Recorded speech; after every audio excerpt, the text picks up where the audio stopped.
Pada kesempatan kali ini saya akan berbagi tentang metode menghafal Al-Quran. Secara ringkasnya akan saya sampaikan beberapa hal yang perlu diperhatikan di dalam menghafal Al-Quran. Kemudian selanjutnya ada juga metode menulis ya. Jadi di zaman dahulu dan bahkan masih berlangsung sampai sekarang di sebagian negara Arab itu ada namanya di kutab ya, tempat-tempat menghafal Al-Quran namanya kutab. Itu sebagian masih menggunakan metode menulis. Jadi mereka menulis per halaman atau per berapa ayat di dalam kertas atau lauhah ya. Dan dari situlah mereka menghafal, dan konon orang yang menghafal dengan tulisan sendiri itu hafalannya akan lebih kuat gitu.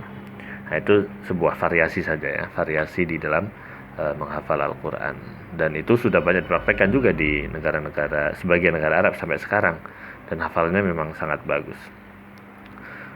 Kemudian selanjutnya adalah untuk memperkuat hafalan juga bisa dengan sedikit demi sedikit dia memahami bahasa Arab ya. Dengan kita memahami bahasa Arab dengan baik, kita akan mengetahui isi kandungan dari ayat-ayat yang kita hafal.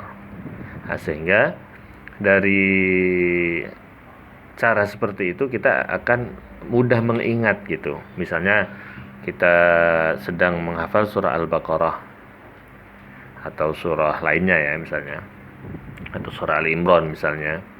Di situ ada kisah tentang Ali Imran ya, kemudian kisah tentang Maryam, Sayyidah Maryam, kemudian Nabi Zakaria gitu kan.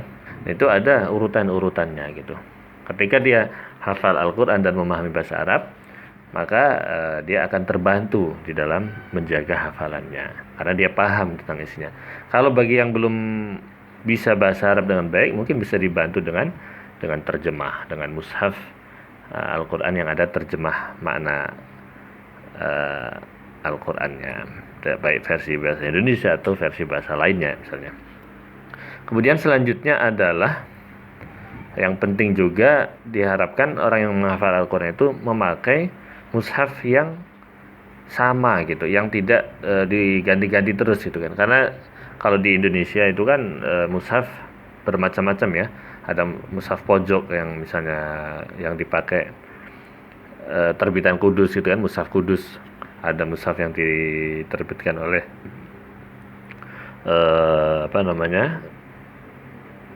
Saudi ya, dan lain sebagainya. Dan ada juga yang tidak pojokan, artinya tidak pojokan itu maksudnya di akhir halaman itu tidak selalu akhir ayat gitu, tapi ayatnya masih bersambung di halaman selanjutnya. Nah, diharapkan supaya tidak bingung orang yang menghafal Al-Quran ya, itu tidak berubah-ubah di dalam menggunakan mushaf. Kalau sudah pakai satu mushaf ya udah pakai itu saja gitu, sehingga dia tidak bingung mengingat-ingat lembaran ini ayat paling atas apa, ayat paling bawah apa gitu kan. Jangan sampai berubah-ubah atau berganti-ganti mushafnya. Berganti-ganti kalau masih sama lembarannya, letak ayatnya dan sebagainya, mungkin tidak masalah gitu. Tapi kalau sudah berbeda, maka dia akan mengganggu memori penghafal Al-Quran di dalam mengingat urutan-urutan ayat di per halamannya itu. Yang terakhir yang juga sangat penting adalah murajaah atau mengulang hafalan. Mengulang hafalan Al-Quran itu menjadi faktor yang sangat penting atau hal yang sangat penting. Nah, mengulang hafalan Al-Quran tidak harus nunggu sampai selesai hafalan 30 juz, tapi dari awal setiap hari harus ada waktu murajaah, mengulang hafalan. Ada juga waktu untuk khusus menambah hafalan baru. Itu terus dilakukan secara kontinu. Ada yang mungkin 1 hari setengah juz murajaahnya, ada yang 1 juz atau mungkin lebih. Nah, itu dilakukan dalam proses ketika sedang menghafal Al-Quran sampai selesai ya, khatam 30 juz. Dan murajaah ini juga akan terus dilakukan oleh para penghafal Al-Quran setelah dia menamatkan hafalan Al-Quran. Jadi profesi atau hal yang akan terus dilakukan oleh para hufad, para penghafal Al-Quran seumur hidup itu, karena inti dari menghafal itu ya di murojaah, bukan cuman hafal selesai 30 juz kemudian tidak pernah murojaah, maka hafalannya kebanyakan ya hilang gitu. Tetapi untuk menjaga hafalan, maka sangat dianjurkan untuk murojaah atau mengulang hafalannya secara kontinu ya, setiap hari sesuai dengan kemampuan masing-masing. Ada yang setengah juz, ada yang 1 juz, ada yang 2 juz, ada yang 3 juz ataupun lebih. Nah, itu menjadi sangat penting di dalam menjaga hafalan Al-Quran. Mungkin itu saja sebagian dari metode menghafal Al-Quran, sehingga harapannya